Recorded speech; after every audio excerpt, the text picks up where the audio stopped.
Hey, salut tout le monde, bienvenue à Question Auto. Matt est à Toronto pour faire l'essai éclair de 3 véhicules de Volkswagen. Dans les prochaines vidéos, vous allez avoir la chance de voir de la performance, mais aujourd'hui, on se concentre sur le Tiguan. Le Tiguan a eu un rafraîchissement et je dois dire qu'on réussit de plus en plus à se démarquer chez Volkswagen, surtout lorsqu'on regarde le style de celui-ci. C'est vraiment le style Euro à son meilleur et on a refait un petit peu la grille aussi en avant. Très belle grille, unique design. J'aime beaucoup aussi la barre de LED dans l'équipement qu'on a présentement qui fait la totalité de la longueur à l'avant et qui rejoint le logo Volkswagen aussi. Et lorsqu'on passe à l'intérieur, on a rafraîchi la technologie, que dire du cockpit digital que j'adore aussi, mais toute la section du bloc de commande, la climatisation aussi qui est maintenant tactile, littéralement très beau visuellement, harmonisé avec des belles couleurs. On a bien entendu un très grand écran aussi dans le modèle qu'on a présentement. Et ce que je remarque encore une fois, c'est la fluidité de ce système multimédia-là. Il est quand même relativement simple au toucher, simple à naviguer. On aurait pu ajouter un petit peu plus de couleurs, mais encore là, ça fait très bien le travail. Ce qu'on a ajouté aussi pour le Tiguan, c'est une panoplie d'assistance à la conduite. Et vous allez remarquer encore une fois toutes les commandes aussi au niveau du volant qui vous permet d'avoir une expérience assez unique. L'autre chose qui est totalement unique, c'est que vous pouvez aussi ajouter l'option d'avoir une 3e banquette. Et là, je vous le dis tout de suite, si vous la choisissez pour les dollars que vous allez dépenser, ça ne sera pas le confort ultime pour les occupants qui vont prendre place à l'arrière. Donc, c'est très compact, c'est très réduit. On veut un peu attaquer en même temps le Outlander qui arrive aussi avec cette fonctionnalité-là. Mais encore là, c'est pour des enfants, des très petits enfants, et souvent sont tellement en bas âge qu'ils doivent avoir des sièges d'appoint. Donc ça, c'est un peu tannant.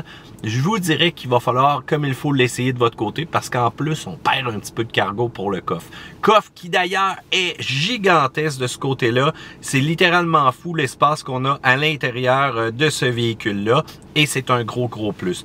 Parlons maintenant vraiment de la motorisation. Eh bien, c'est un moteur 2 litres qu'on a. C'est un moteur qui est quand même relativement performant. C'est pas nécessairement le plus rapide, mais encore là, tout dépendant du mode de conduite que vous allez choisir. Parfois, ça réagit quand même très vite. Parfois, c'est un petit peu plus lent, surtout en mode éco. Donc, c'est la partie qui est un petit peu tannante. Mais le calibrage fait quand même un beau boulot. On a jumelé le tout, encore une fois, avec une transmission 8 vitesses automatique. Encore une fois, une transmission qui réagit quand même très bien. Fait que pour 184 chevaux, 221 livres de couple, c'est amplement dans le territoire où est-ce qu'on est confortable avec ce véhicule-là.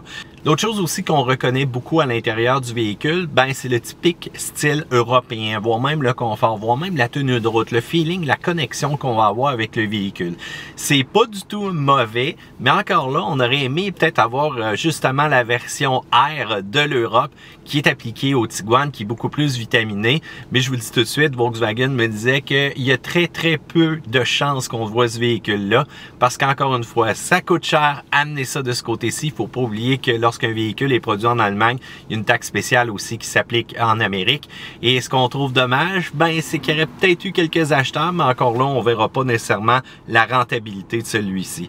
C'est sûr que lorsqu'on parle d'un Tiguan, c'est vraiment pour des gens qui adorent l'espace. C'est pas mal un qui est plus gros de sa catégorie, voire même aussi en version R-Line comme on essaye présentement.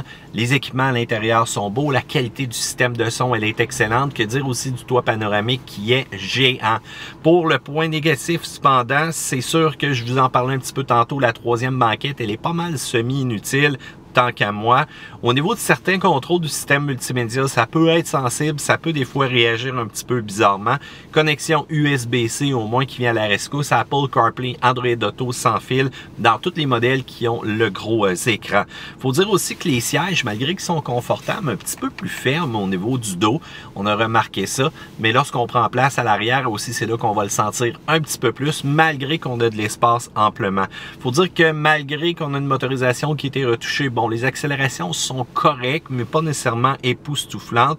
Il faut dire aussi que si vous allez chercher une version de base, à l'intérieur, vous allez peut-être trouver que ça fait un petit peu plastique. Du côté des plus, cependant, extrêmement silencieux, très stable au niveau du véhicule aussi, lorsqu'on va prendre des virages, lorsqu'on va faire l'accélération, merci aux grandes jantes et aux pneus présentement qu'on a.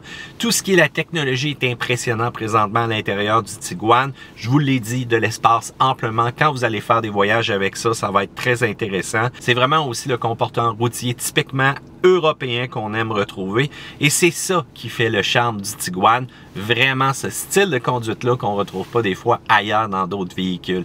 Sur ce, quand même aussi un prix qui va être très intéressant, on parle de 32 995 au départ et on peut se rendre jusqu'à 42 995, ce qui est quand même pas si pire concernant le créneau des véhicules de sport utilitaire. Donc le Tiguan, ça vaut le détour pour ceux-là qui trippent conduite mais aussi ceux-là qui aiment une expérience à l'intérieur très intéressante. Sur ce, section commentaires ci-dessous, pouce en l'air, abonnez-vous à Question Auto et on se dit une autre fois.